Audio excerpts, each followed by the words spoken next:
नमस्कार मित्रहो, दी पॉलिटिक्स चॅनलवर आपल्या सर्वांचं स्वागत आहे। तर आज आपण पाहणार आहोत की BA फर्स्ट इयरचा इंट्रोडक्शन ऑफ पॉलिटिकल कन्सेप्ट्स हा जो पेपर आहे, नवीन अभ्यासक्रमानुसार पहिलं प्रकरण राज्यशास्त्र म्हणजे काय, राज्यशास्त्राचं स्वरूप, राज्यशास्त्राची व्याप्ती अशा पद्धतीचं ते ठेवलेलं आहे। त्यामध्ये तिसरं बीट आहे राज्यशास्त्रातील करिअरच्या संधी। तर या पेपरच्या अनुषंगाने आपण चर्चा करणार आहोत। मित्रहो, परीक्षा आपली डिस्क्रिप्टिव्ह आहे।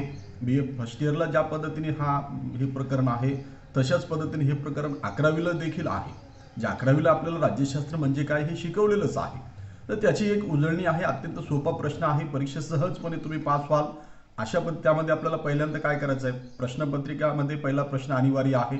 पहिल्या प्रश्नामध्ये 4 शॉर्ट नोट्स आहेत, त्या अडीच मार्कासाठी आहे। 10 मार्काचा तो प्रश्न आहे। म्हणजे एक 5-6 ओळी एक पॅरेग्राफ जरी आपण लिहिला तरी त्यामध्ये आपल्याला मार्क मिळतील। त्याच्यानंतर खालच्या 5 प्रश्नांपैकी 3 प्रश्न आपल्याला सोडवायचे आहेत आणि ती 10 मार्कासाठी आहेत।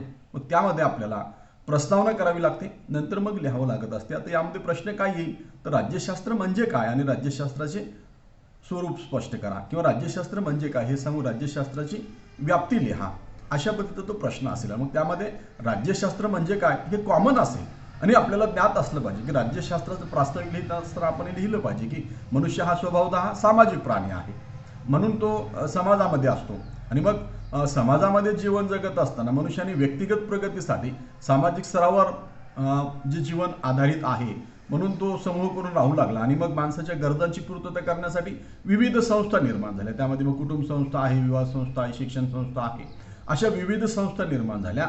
त्याच पद्धतीने राज्यसंस्था सुद्धा मानवाने निर्माण केलेली आहे, म्हणजे व्यक्तिनिर्मित ही संस्था आहे।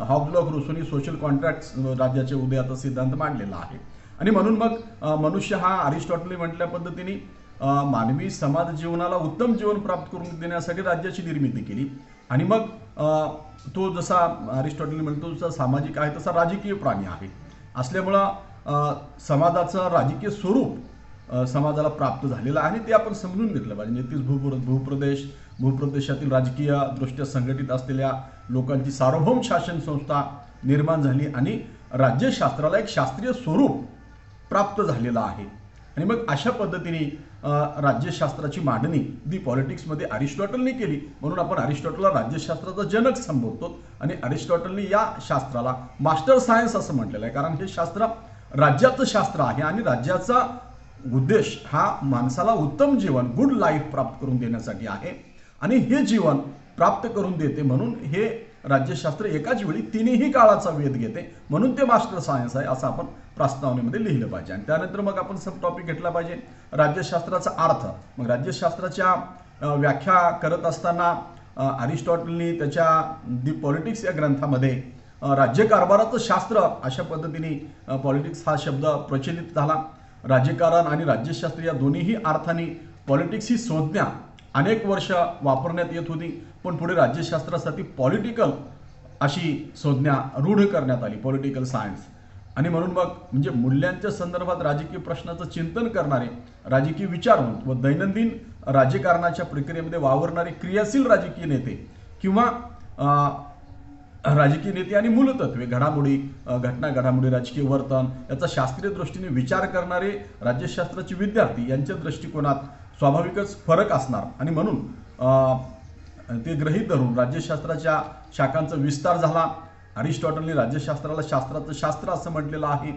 त्या काळाशी ते संबोधन सुसंगत होतं, पण राज्य आणि समाज यांच्यातील भेद ग्रीक नगर राज्यामध्ये केला जात नसल्यामुळे राज्याचं क्षेत्र सामाजिक जीवनाला स्पर्श करण्या इतपत व्यापक होतं। म्हणजे पोलीस म्हणजे नगर राज्य आणि पॉलिटिका म्हणजे राज्यशास्त्र या दोन्हीचीही व्याप्ती सारखीच असल्यामुळे राज्यशास्त्र हे शास्त्राचे शास्त्र म्हणवले जात असे।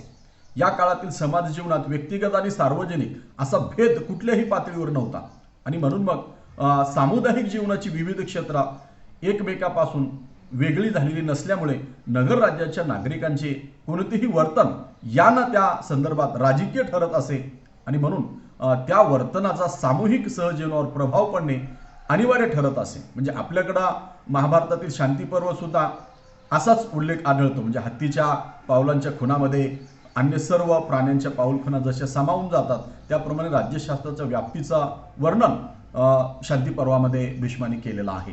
आणि हे कौटिल्याच्या अर्थशास्त्रामध्ये सुद्धा आपल्याला पाहायला मिळते।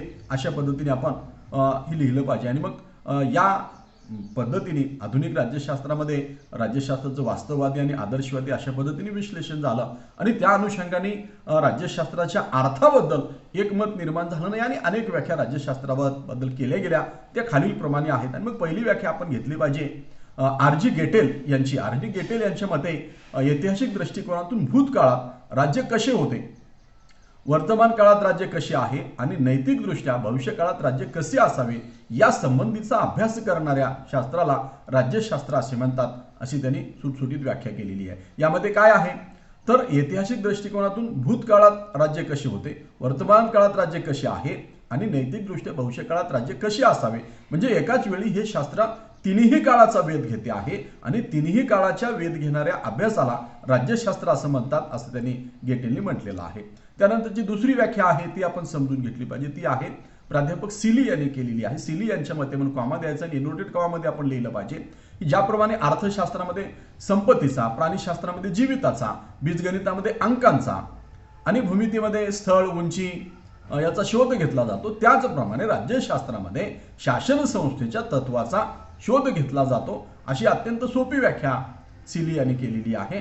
जे राज्यशास्त्रात शासन संस्थेच्या तत्वाचा शोध घेतला जातो त्याला आपण राज्यशास्त्र म्हणतो, असं तो कॉमन अर्थ आहे। अत्यंत सोपी व्याख्या आहे, सहजपणे आपल्याला समजेल। म्हणजे अर्थशास्त्रामध्ये संपत्तीचा, प्राणीशास्त्रामध्ये जीविताचा, बीजगणितामध्ये अंकाचा अभ्यास होतो, तसं राज्यशास्त्रामध्ये शासन संस्थेच्या तत्वाचा शोध घेतला जातो, अशी ती व्याख्या आहे।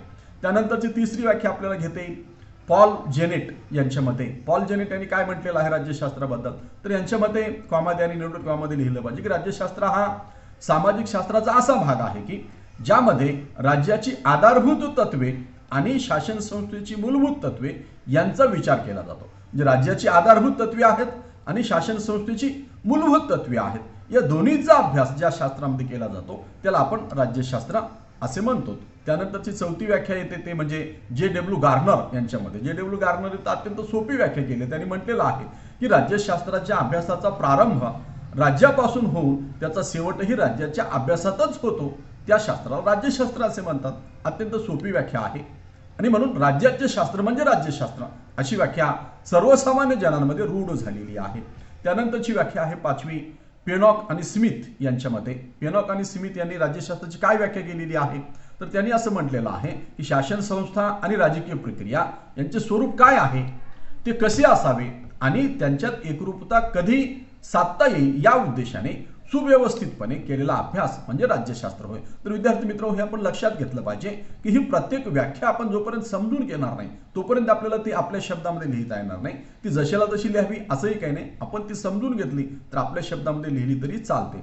त्यानंतरची व्याख्या आहे सहावी रॉबर्ट ढाल यांची। रॉबर्ट ढाल यांनी व्याख्या केलेली आहे, त्यांच्या मते लिहायचं आणि कॉमा देऊन इनोटेड कॉमामध्ये लिहायचं। राज्यशास्त्र राजकीय व्यवस्थेचा अभ्यास केला जातो। राज्यशास्त्रात राजकीय व्यवस्था म्हणजे मानवी संबंधाचा असा आकृतिबंध की ज्यामध्ये नियंत्रण, प्रभाव, सत्ता, अधिकार यांचा आविष्कार घडून येत असतो, अशा पद्धतीने त्यांनी व्याख्या केलेली आहे। म्हणजे एकंदरीत राज्यासंबंधी, राजकीय व्यवस्थेसंबंधी असणाऱ्या सर्व व्यवहारांचा, घटना घडामोडींचा, सिद्धांत, संकल्पना आणि क्रिया प्रतिक्रियांचा अभ्यास करणारे शास्त्र म्हणजे राज्यशास्त्र असं आपल्याला म्हणता येईल।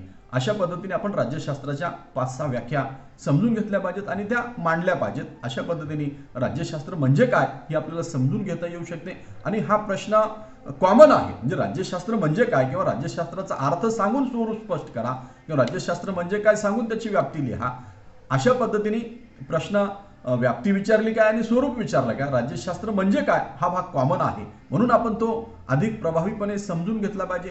ही 3-4 व्याख्या अत्यंत सोप्या आहेत। हा व्हिडिओ तुम्ही पुन्हा पुन्हा ऐकलात तर निश्चितपणे तुम्हाला त्या मुखोद्गत होऊन जातील आणि त्या पाठ कराव्यात आणि परीक्षेमध्ये पैकीच्या पैकी मार्क घ्यावेत। आपण राज्यशास्त्राचं स्वरूप, राज्यशास्त्राची व्याप्ती, राज्यशास्त्रातील करिअरच्या संधी यावर सुद्धा स्वतंत्र व्हिडिओ केलेले आहेत, ते पुन्हा पुन्हा पाहावेत आणि परीक्षेत पैकीच्या पैकी मार्क घ्यावेत। धन्यवाद। जय हिंद, जय महाराष्ट्र।